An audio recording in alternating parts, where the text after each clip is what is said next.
2023년 1월 18일 오늘의 말씀 시작하겠습니다. 오늘 나눌 말씀은 오바댜 1장 1절 말씀입니다. 오바댜의 묵시라. 주 여호와께서 에돔에 대하여 이와 같이 말씀하시니라. 우리가 여호와께로 말미암아 소식을 들었나니 곧 사자가 나라들 가운데에 보내심을 받고 이르기를 너희는 일어날지어다 우리가 일어나서 그와 싸우자 하는 것이니라. 아멘. 오늘부터 살펴보려는 말씀은 오바댜서입니다. 오바댜는 구약 성경에서 가장 짧은 책으로 모두 21개의 절로 이루어져 있습니다. 그래서인지는 몰라도 오바댜가 성경 어디쯤 있는지도 잘 모르고 또 막상 찾으려고 하면 찾기가 쉽지 않은 그런 성경인 것 같습니다. 성경책의 구성에 따라 좀 다르겠지만 보통은 한 장 이내로 끝나거든요.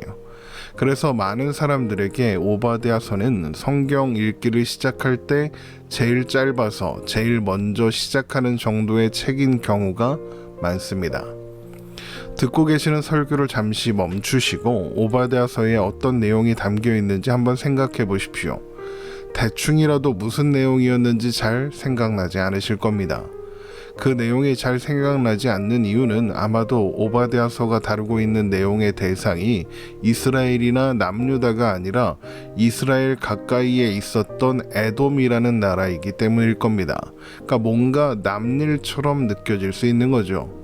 그러면 잘 알려지지도 않았으며 읽어본 적은 있는 것 같아도 그 내용이 그닥 기억에 남지도 않는 책인 오바댜서를 살펴보는 것이 우리에게 어떤 유익이 있을까요? 먼저 우리가 잊지 말아야 할 것은 그 분량과 내용 때문에 소외되고는 있지만 오바댜서 또한 성경이라는 사실입니다. 여러 번 말씀드렸던 것처럼 성경은 하나님의 말씀이고 우리는 성경을 통해 하나님을 만나며 하나님을 아는 지식으로 채워집니다. 바로 그런 성경에 오바댜서가 있는 겁니다. 그렇다면 하나님께서 오바댜서를 성경에 남게 하신 것은 오바댜서를 통해서도 우리에게 하실 말씀이 있기 때문이겠죠. 이사야 55장 10절에서 11절을 보면 이런 말씀이 있습니다. 이는 비와 눈이 하늘로부터 내려서 그리로 되돌아가지 아니하고 땅을 적셔서 소출이 나게 하며 싹이 나게 하여 파종하는 자에게는 종자를 주며 먹는 자에게는 양식을 줌과 같이 내 입에서 나가는 말도 이와 같이 헛되이 내게로 되돌아오지 아니하고 나의 기뻐하는 뜻을 이루며 내가 보낸 일에 형통함이니라. 하늘에서 내리는 비가 그저 흘러서 사라지는 것이 아니라 땅을 적셔서 싹이 나게 하고 양식을 생산하게 하는 것처럼 하나님의 말씀 또한 헛되이 사라지지 않고 반드시 하나님의 기뻐하시는 뜻을 이룬다는 겁니다. 디모데후서 3장 16절입니다. 모든 성경은 하나님의 감동으로 된 것으로 교훈과 책망과 바르게 함과 의로 교육하기에 유익하니. 그렇다면 하나님께서 오바댜서를 우리에게 주신 이유, 또 하나님의 기뻐하시는 뜻이 무엇인지 우리는 알아야 할 필요가 있지 않겠습니까? 그러니까 하나님께서 오바댜서를 통해서 말씀하시려는 것을 듣는 것, 이것이 우리가 오바댜서를 묵상하면서 얻을 수 있는 가장 중요하고 또 가장 큰 유익이라는 겁니다. 오바댜서를 기록한 오바댜 선지자는 어느 시대에 활동했는지 알 수 없고 그래서 오바댜서가 어떤 역사적 배경을 가지고 있는 책인지도 알기 어렵습니다. 어떤 사람들은 오바댜가 아하방 시대의 이세벨의 손에서 100명의 선지자들을 동굴에 숨기고 보살폈던 사람과 동일한 인물이다 라고 추측하기도 하는데 그저 추측일 뿐 정확하게 알 수는 없습니다. 열왕기상에 나오는 오바댜가 선지자였다는 근거를 찾을 수가 없기 때문입니다. 그 외에도 성경에 등장하는 오바댜라는 이름의 제사장들이 여럿 있습니다. 하지만 그들 중 누구도 오바댜서를 기록한 사람이라고 생각할 만한 근거가 없습니다.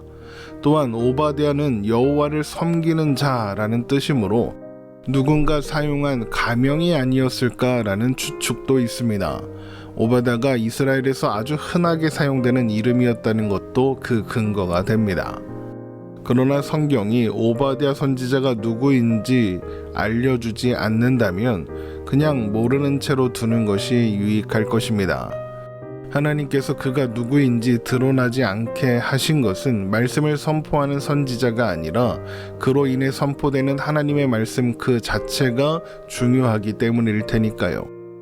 그러므로 우리는 오바댜가 누구인지 알아내려고 애쓸 시간에 하나님께서 그를 통해서 하시려는 말씀이 무엇인가를 확인하고 또 그 내용을 묵상하는 것이 더 유익하겠습니다. 다만 오바댜서가 에돔에 관한 말씀인 것으로 보아 오바댜 선지자는 남유다에서 활동했던 선지자가 아닐까 이렇게 추측만 할 수 있습니다. 앞에서도 말씀드린 것처럼 오바댜서는 에돔을 대상으로 한 말씀입니다. 에돔은 사해 남쪽에 위치한 나라로 남북으로는 120km, 동서로는 20km 정도 되는 작은 나라였습니다. 에돔은 불다는 의미로 우리가 잘 알고 있는 야곱의 쌍둥이 형 에서의 후예들입니다. 창세기 36장 8절에서 9절입니다. 이에 에서 곧 에돔이 세일산에 거주하니라. 세일산에 있는 에돔 족속의 조상 에서의 족보는 이러하고. 에서라는 이름은 태어날 때부터 에서가 몸에 붉은 털이 많았다라고 해서 붙여진 이름으로 에돔과 같이 붉다는 의미입니다. 에서가 자리 잡은 세일산은 붉은 바위로 이루어져 있었다고 하니 그 시조부터 땅까지 에돔이라는 이름이 잘 어울리는 나라라고 하겠습니다. 이렇게 이스라엘은 야곱으로부터, 에돔은 에서로부터 시작된 나라입니다. 그러니까 모두 아브라함과 이삭의 후손이죠. 그러면 좀 친하게 가깝게 지낼 만도 할 것 같은데 이스라엘과 에돔은 역사 내내 원수지간이었습니다. 이스라엘이 외세의 침략을 받으면 침략한 자들의 편을 들어 이스라엘을 어렵게 했고 에돔과 인접한 지역을 에돔은 자주 약탈하기도 했습니다. 특히나 바벨론이 남유다를 멸망시킬 때는 에돔이 남유다와 연합하여 바벨론과 대항하기로 해놓고는 바벨론의 앞잡이가 되어 침공해 오기도 했습니다. 그래서 이스라엘 사람들에게 에돔은 그 이름만으로도 화가 나는 그런 존재였다고 합니다. 마치 우리나라가 국제적인 스포츠 경기를 할 때 다른 나라는 몰라도 일본은 반드시 이겨야 한다 이렇게 생각하는 것처럼 말입니다. 오바댜는 바로 그런 나라인 에돔을 심판하시겠다는 하나님의 말씀입니다. 그러나 하나님의 말씀은 그 말씀을 듣는 하나님의 백성들을 위한 것이고 그로 인해서 얻어지는 유익도 하나님의 백성들을 위한 것입니다. 그러면 에돔이 하나님의 심판을 받는다는 말씀이 오바댜서의 첫 번째 독자였을 유대인들과 그리고 이제 수세기를 지나 오늘을 살아가는 우리들에게 유익이 있다는 것이겠죠. 오바댜서가 기록된 시기는 정확히 알 수 없으나 이스라엘은 에돔을 여러 번 이겼고 지배하기도 했었습니다.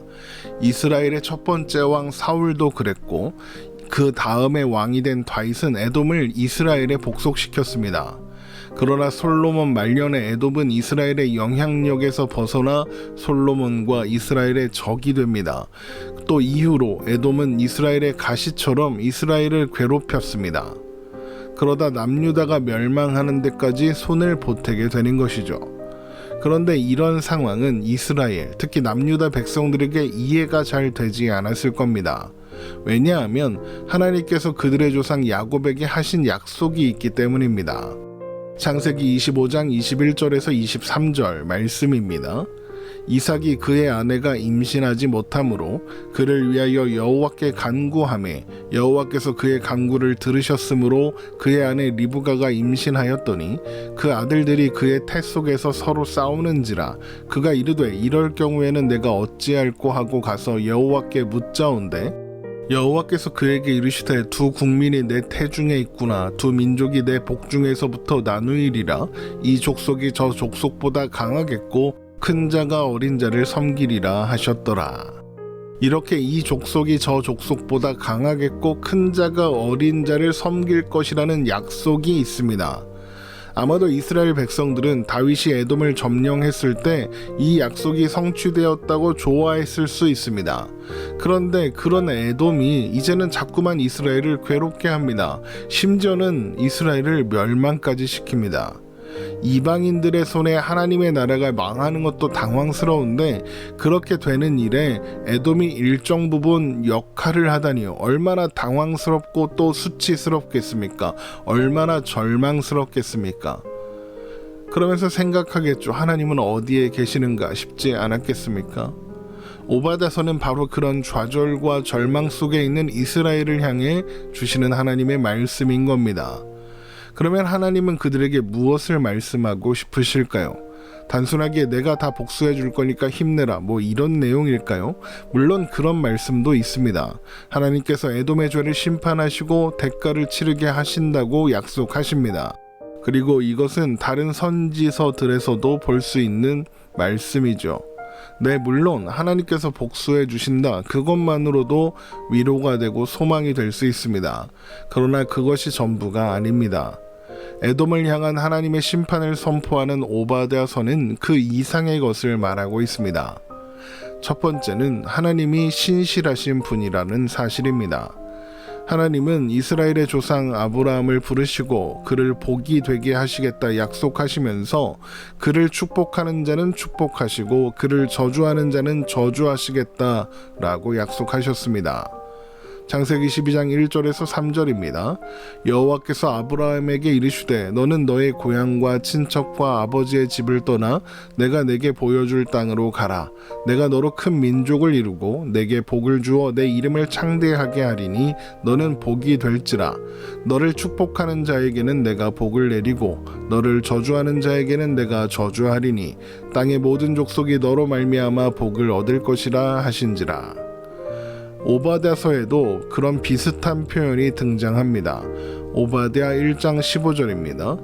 여호와께서 만국을 벌할 날이 가까웠나니 내가 행한 대로 너도 받을 것인즉 내가 행한 것이 내 머리로 돌아갈 것이니라. 하나님께서는 에돔이 행한 대로 보응하시겠다고 말씀하십니다. 아브라함을 저주하는 자를 저주하시겠다고 하신 것처럼 말입니다. 그러면 하나님께서 아브라함에게 주신 다른 약속들, 아브라함은 그 존재 자체가 복이 될 것이며 그로 인해 모든 족속이 복을 얻을 것이라는 약속은 어떻겠습니까? 그 약속 또한 말씀대로 이루어지겠죠.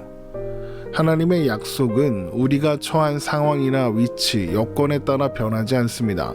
그리고 반드시 이루어지죠. 왜 그렇습니까? 신실하신 하나님께서 반드시 이루실 거니까요.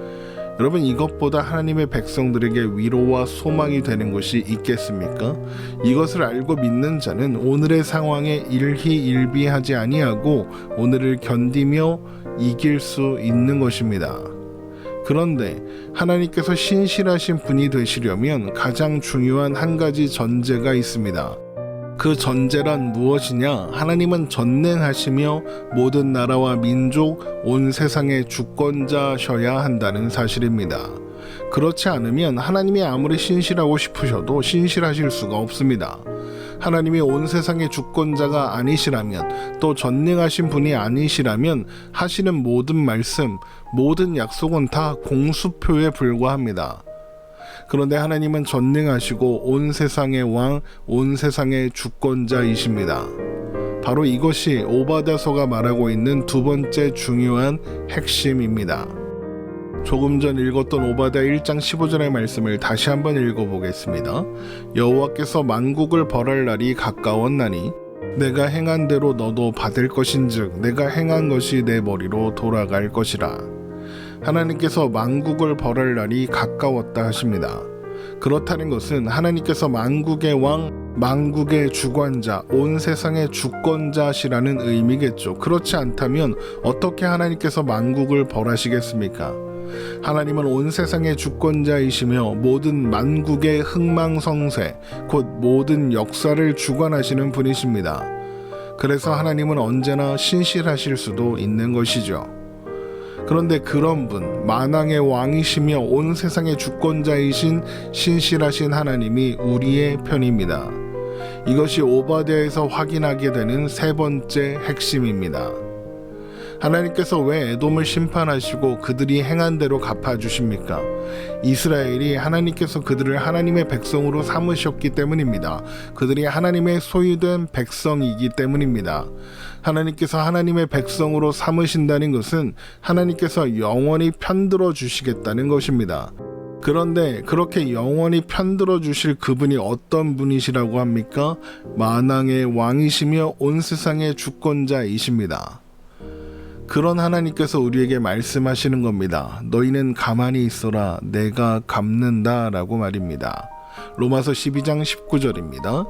내 사랑하는 자들아, 너희가 친히 원수를 갚지 말고 하나님의 진노하심에 맡기라. 기록되었으되 원수 갚는 것이 내게 있으니 내가 갚으리라고 주께서 말씀하시니라. 우리가 세상을 살다 보면 억울하고 속상하고 화나는 일이 참 많이 있습니다. 그런데 하나님은 우리에게 가만히 있으라고 하십니다. 저주하고 다투고 복수하지 말라 하시는 겁니다. 그건 하나님이 하시겠다는 겁니다. 대신 우리는 우리를 사랑하시는 하나님을 바라보며 신뢰하며 의지하며 살되 사랑하며 살라고 하십니다. 로마서 12장 20절입니다. 내 원수가 줄이거든 먹이고 목마르거든 마시게 하라. 그리함으로 내가 숯불을 그 머리에 쌓아 놓으리라. 이것은 하나님이 함께 하시는 존재는 손해를 보는 것 같아도 손해를 보는 것이 아니며, 희생하는 것 같아도 희생하는 것이 아니며, 지는 것 같아도 지는 게 아니다 라는 의미입니다. 하나님께 모두 맡겼으면 하나님의 자녀로 살아라. 하루하루의 상황과 현실에 흔들리고 낙심할 필요 없다. 속상해하지 않아도 된다. 이런 것이죠. 이런 놀라운 하나님의 마음이 오바댜서에 담겨 있는 겁니다. 우리 다음 시간부터는 한 절씩 자세히 살펴보도록 하겠습니다. 오늘 말씀 이렇게 마치겠습니다. 오늘도 행복한 우리가 되기를 주님의 이름으로 축원합니다.